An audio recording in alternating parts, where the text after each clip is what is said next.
Hi there, my name's Tony Harmer. I am also known as the Design Ninja, and you can find me under that name on YouTube and under my own name on LinkedIn Learning and lynda.com.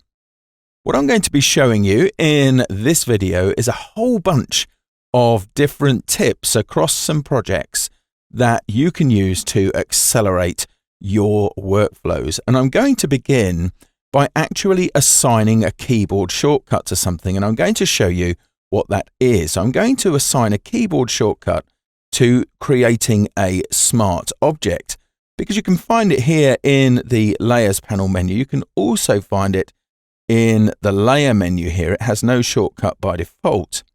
But if I go into the keyboard shortcuts from the Edit menu, and in the default set, and just open the File set for a moment, you'll see that if I come down to Save and Save As has two shortcuts already. So how many do you actually need? Well, to begin with doing this, I need to create a brand new set, and I can do that using this icon here. So I'm going to do this and call it T keys, just there, like so.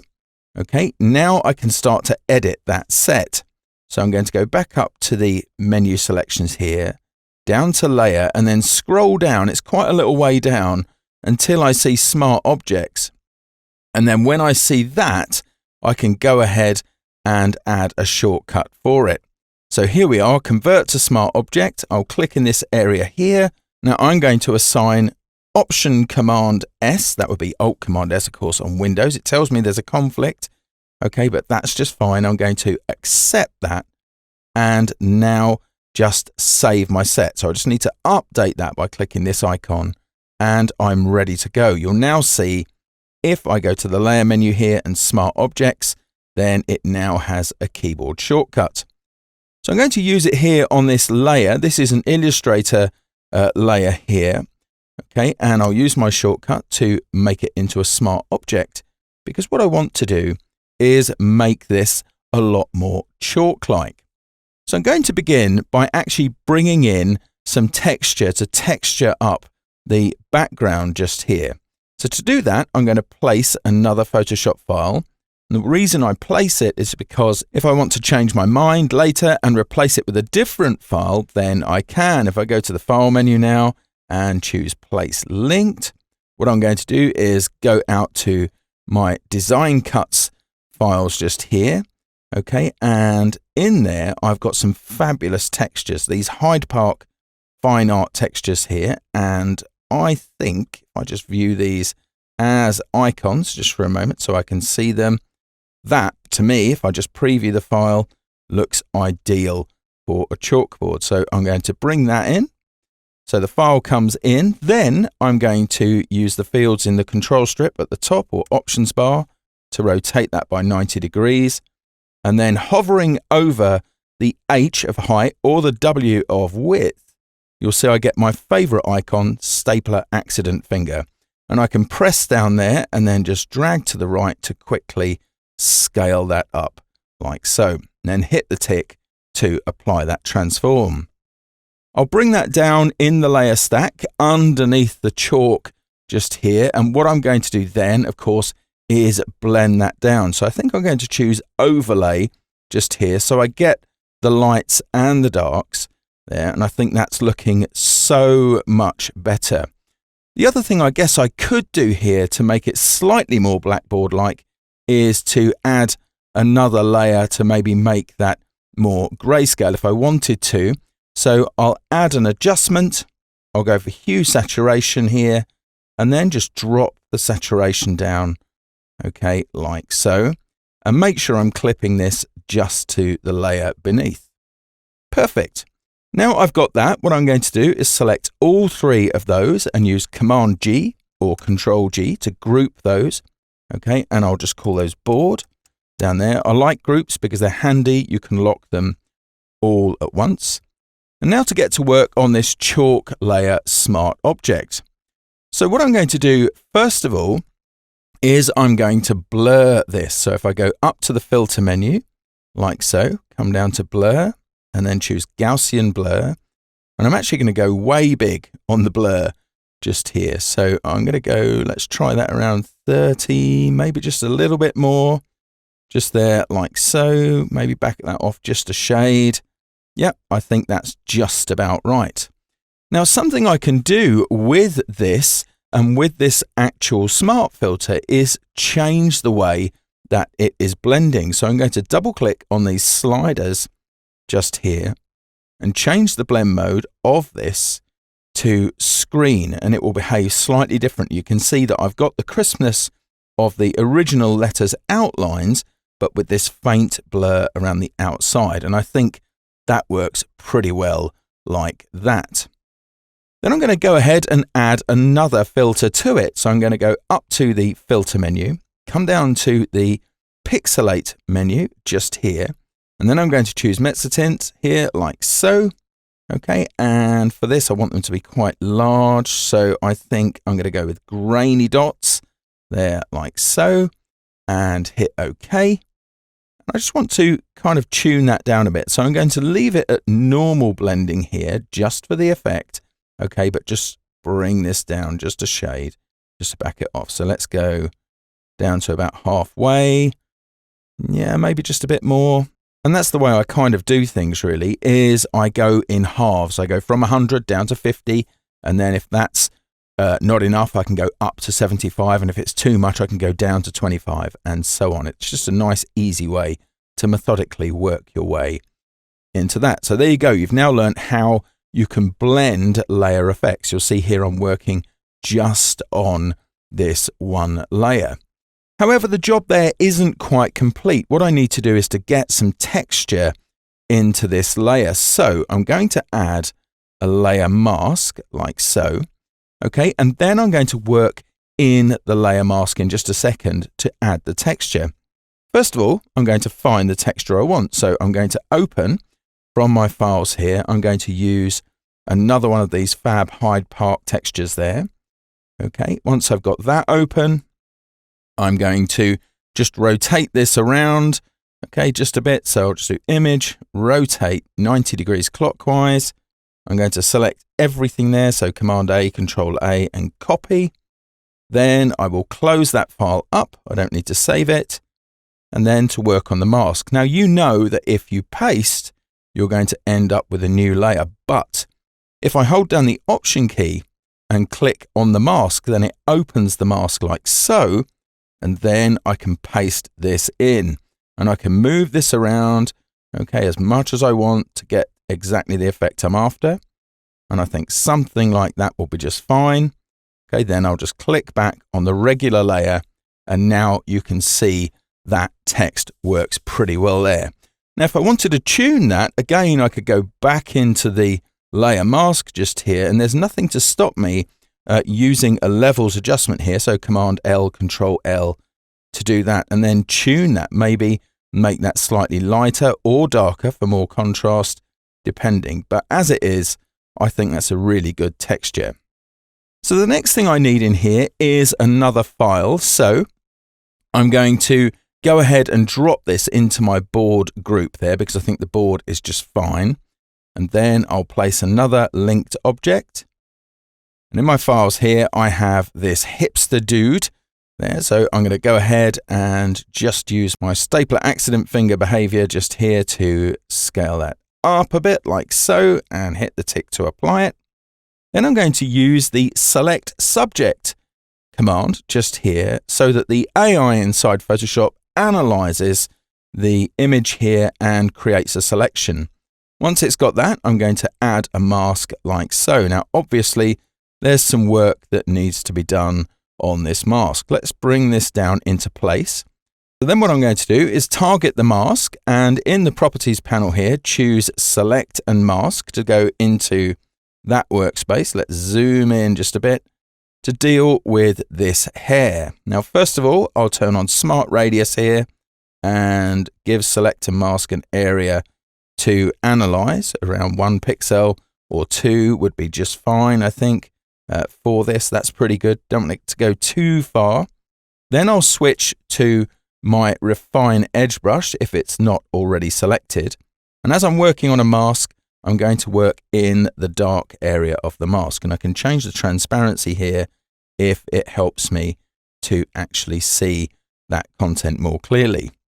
Well, I need a larger brush, so I'm going to hold down Control and Option on my Mac. That would be Alt right drag on a PC, and then just make my brush size slightly bigger, okay, by dragging to the right, and then I'm going to drag up a little bit to just change the hardness, get a slightly softer brush, and then I'm going to brush just across this area here, just to see what it makes of it. And that's not doing too bad of a job. Let's go down a little bit. Something I can always refine later. Let's just get the demo done for this. That looks pretty good to me. Of course, I could go in and actually use other tools here, okay, to refine that still further. But for now, I think that's pretty good. It's going to output to the layer mask, and there we go. So let's zoom out a little bit. Now, I think there might be just a shade of work down here to do on the mask as well. So let's zoom in on that area just there. So let's go ahead. We can see there's a bit of an awkward pinch. So I'm going to switch to a brush tool, okay, and I want to rotate the canvas as I do this. Now, if you know the shortcuts to get to different tools, they're really handy because you can use the spring-loaded tools feature. So I'm just going to hold down R on my keyboard to get the rotate tool, and then just drag the canvas around like so.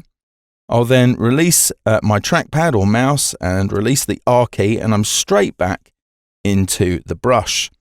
So I'm going to tap X so that my foreground color is now white, and then brush in just this content around here like so, just to get those bits.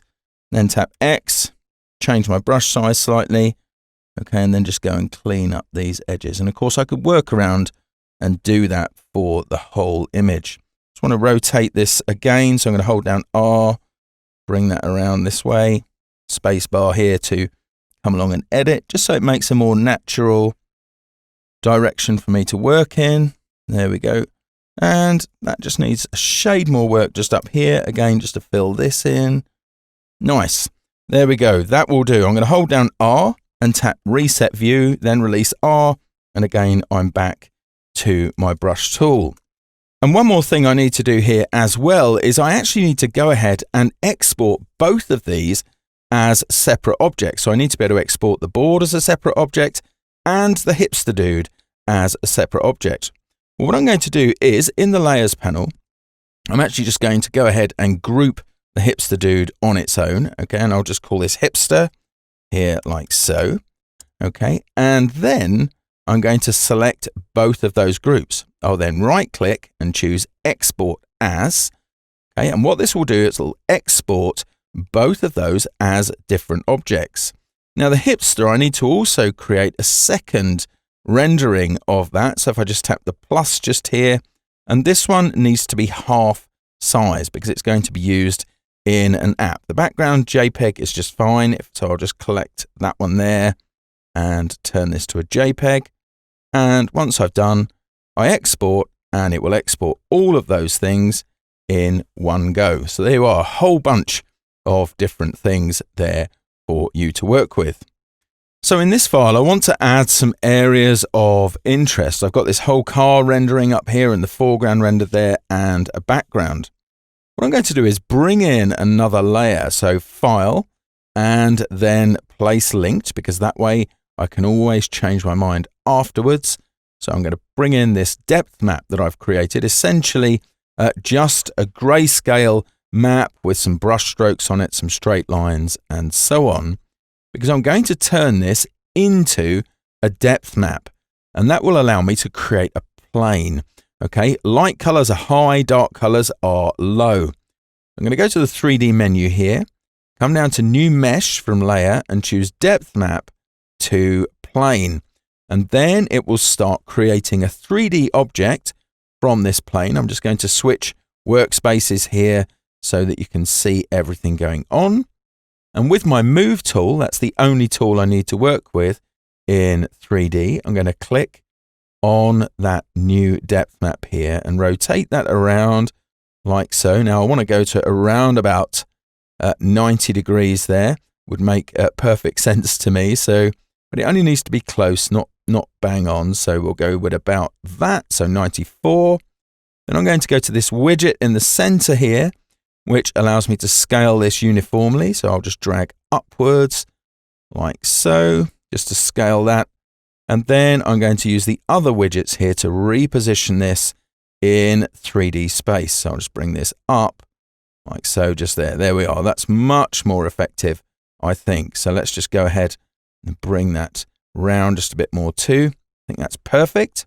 Now I'm going to use something that's actually intended to show the faces of the 3D work, but here it's going to work perfectly in this 80s themed piece. So I'm going to use my 3D menu here and click on Scene, and then change the rendering intent for this to normals.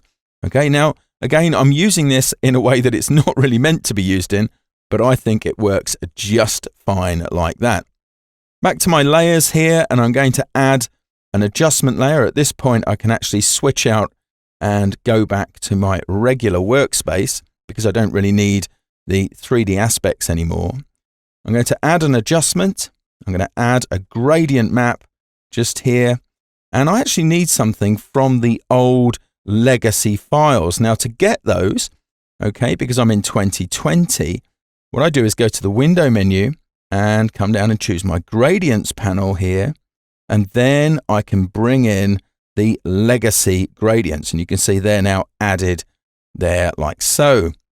So I'll go back to my gradient map, double click on that to activate it, go ahead for my legacy gradients. And what I want is in color harmonies just here. It's this is very, very 80s, this thing. I'm going to clip this layer to the layer underneath. I'm going to do it old school by actually going between the layers and holding down the Alt or Option key and clicking to actually clip that to the layer beneath. Then I'll just change the blend mode here just to make it more effective for this. So what I'm going to do is bring that in, and I think soft light is going to improve that for what I want. So I'll go ahead now and change these to a group because it's handy to do that. Change the group there, and also I'm going to add a color to the group so that it makes sense to me for that. And I'm just going to call this BG here for background. The finishing effect I want to do is actually from another Design Cuts template, and it's some fabulous 80s text. So I'm going to go ahead, go to the File menu, choose Place Linked, okay, and then I'll go out to my Design Cuts files here into this folder, and then I've got in here these fab 80s text effects. Okay, and what I want here is, I think, this one. So it's not rendering the icon just yet, but we can get a quick preview by holding down the space bar. There we go. Actually, I think I'm going to choose this one. Let's have a quick look at that. In fact, that's perfect, like so.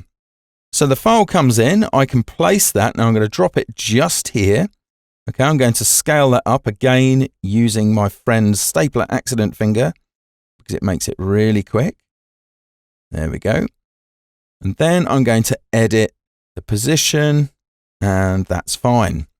Now I actually want to go ahead and work on that file. So what I'm going to do is hold down the Option key, okay, and double click on that file inside of the Layers panel. So I'll do that. It opens the file itself. I'm going to turn off the background because I don't need that. And then I'm going to find the text layer that I want here. You can see all of the layers are available. So if I just open this one here, got the word sunset. I'm going to change this one to virtual. There, like so. Nice and easy. Done. And then I can close that and save it. And then in my other file, when I close this out, you'll see that it updates there. And if I need to make any further changes, then all I need to do is Alt double click on there. So that file is now ready to go. The next thing I need to do is to create a bit of an ad for a client, and they want me to do this at 1080p. So I'm going to just go ahead and use a 1080p preset here from Photoshop. And I want to make sure that I'm being proportional inside of this file. So I'm going to add some guides. So I'm going to go up to the View menu, I'm going to come down to New Guide Layout, and I want 4 columns just here. So I don't have a preset for that, but it's easy enough for me to save one. So I'll change this to 4, like so. And if I wanted to, I could then save that as a preset. If I just call that 4col, like so, then there you go. Now I can use that in future. And there's also a bunch of other things I could do in here if I want to, but all I need for the moment are the columns. So I'll hit OK. And what I want to do first is add a shape layer, because there needs to be a black bar on the right side here. So I'm going to tap U to get to my shape tools, and then long press here to get the rectangle tool. I'm just going to come along and draw a rectangle like so. And if I just expand the properties panel, if I just change the relationship here between that and the layers like so, I can now click in this area and I can add black to that layer. Perfect. So that works really, really well. That part's done. Okay, I'm then going to do something else. I haven't got the artwork just yet, but what I want to do is add layers ready for it. So I'm going to add a new layer here in between the shape and the background. I'm then going to get my frame tool, which allows me to draw frames as placeholders for other bits of content. So I'm going to go ahead here and draw a large frame like so, just kind of creeping into that area there. Now I've accidentally done this as an ellipse, so I'm going to undo that and change this to a rectangle using the options bar at the top. Go ahead and draw that out like so. There you are, there's my placeholder for that. I'm going to go up a layer and add a new layer here, and then I'm going to draw another frame because I know that I have a graphic to add in there, and I'll just reposition that where I want the graphic to be, and just about there is fine. You can see what I'm actually doing is creating a layer with a layer mask. So let's go ahead and place some content into this selected frame. So if I go File and Place Linked, I'm a massive fan of linked objects just here. So I'm going to go ahead and go into here, and I've got this bottle graphic of something that is non-alcoholic rum. So let's just change that like so and resize that down, holding down the Option key to change that from the center, and then just drag that into place there like so. Now, of course, if I needed to change the frame, so let's just make this larger again there like that. Okay, I can just go ahead and work on the actual frame itself. So it's easy to do. Just go ahead here, click on this, and then just change the frame. Great if you've got content coming in, but you're not sure about the entire nature of the content. Makes it nice and easy. For this one here, I've got to create a kind of watercolor image using a ship that I've been given by my client. Now, I'm under a deadline here, and I want to do this fairly quickly. So what I'm going to do is use another Design Cuts template. I'm going to use the watercolor creator. So if I just open up that file here, I'll just go out to my Design Cuts folder and go into my files here. Here's watercolor creator. And this is a PSD that I just open like so. Once it's open, you can see there's a whole bunch of things here. Okay, and you can see here, double click to image, right? So if I just double click this here, it takes me into a PSB into which I can place another file. So I'm going to go ahead and choose File and Place Linked again, because I want to be able to use it and maybe change my mind later on. So I'll just go ahead here to my file, and here is the ship that I've got. And I'll use Stapler Accident Finger just there. It's not the real name for that, by the way, to just change the size and position of that. It needs to be kind of about where it is actually. So I'll hit the tick. Now this needs to be different to the way it looks, because the client has asked me to produce this as it's in a sunset. Bit tricky here, but I can do that in one layer by using the Camera Raw filter. So it has a shortcut, Shift Command A or Shift Control A, but I'll go ahead and go to the filter menu. I'll come down here to Camera Raw filter in case you've never seen it before, and then I can start to work on the image. So a sunset will be somewhat warmer. So I'm going to increase the amount of yellow here and also the amount of magenta. So that's got me started with that just there. I'm going to drop down the exposure slightly. Okay, and also I'm going to use the dehaze algorithm here to get a bit more crunch out of the sky. I think that will do just fine. Then I'll add a gradated adjustment. So I'll draw a gradient down like so. I can hold down Shift if I want to keep it constrained. And then I'll just reset the local correction settings, sets it back to neutral. And again, I'll push this up here towards heavy yellow and also here towards magenta. And that's working to some degree, but I can add an overlay color as well. So I'm going to add some red in there. That's working really, really nicely. But however, it's a bit too much in the sails and I want it more in the sky. So what I'm going to do is use a range mask here. So I'm going to use luminance as the key. So if I choose luminance just here, now I can turn on this visualize luminance map, which is very, very useful, and then start to change the luminance range. And you can see as I move this to the right, it's detecting and removing the darker colors. Now I'm going to struggle to get all of those out, but that works pretty well for now. So I can turn off that visualization and you can see how much that has softened. Now the water wouldn't particularly be this color, so I'm going to add another gradated adjustment just here, like so. I'll just bring this bottom start point up here. And then I'll reset the local correction settings for that. And I'm going to go ahead and drop the color temperature down there. Okay, just to make that a bit more blue and even add a bit of a blue overlay just there. Okay, so just make that nice and soft there like so. That works pretty well. The one final thing I want to add there is a radial adjustment. So I'm going to bring out this radius like so. Again, I'm going to reset my local correction settings there. Okay, and just a shade of yellow just there.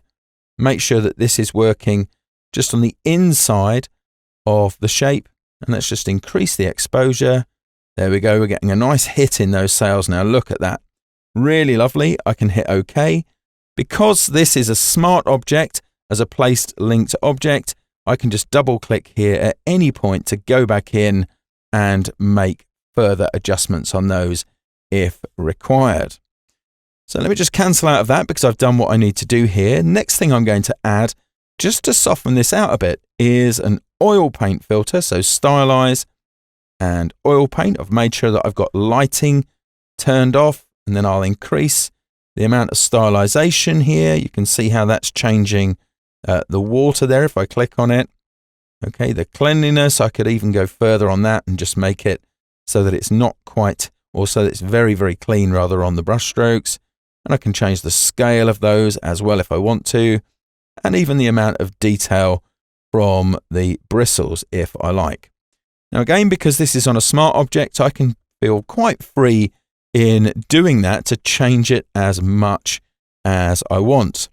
Now I don't need to change this layer at the bottom. In fact, it tells me not to change that layer. So I'll close that out. I'm going to make sure that I save it. So the PSB will save. Then the watercolor creator will start its sequence of events to actually make this happen. It takes a moment or two to do that, but while it does, let's recap some of the things that you've picked up here in this particular video. So you've learned how to use the camera raw filter. You've learned how to use luminosity masking. You've also discovered a layout grid and using frames. You've learned how to apply texture layers and texture masks. You've seen how to create a 3D mesh plane. You've seen all throughout the video how to use linked files. You've seen how to control effect blending on smart objects. You've seen also how to dynamically change brush size, and you've seen how to export assets from layers and a few more things there as well. So now the watercolor creator has done. What I'm going to do is close that and save it. I'll then go back into my file just here, and with that layer active, I'll go ahead and choose place linked, and then I'll go back to my design cuts files just here, go to the watercolor creator, go ahead and choose the watercolor creator PSD. That will then load that content into the window so I can see it, and everything I've done there is 100% editable. Thanks ever so much for watching, and you can get any of the Design Cuts assets used in this workshop below this video. See you later.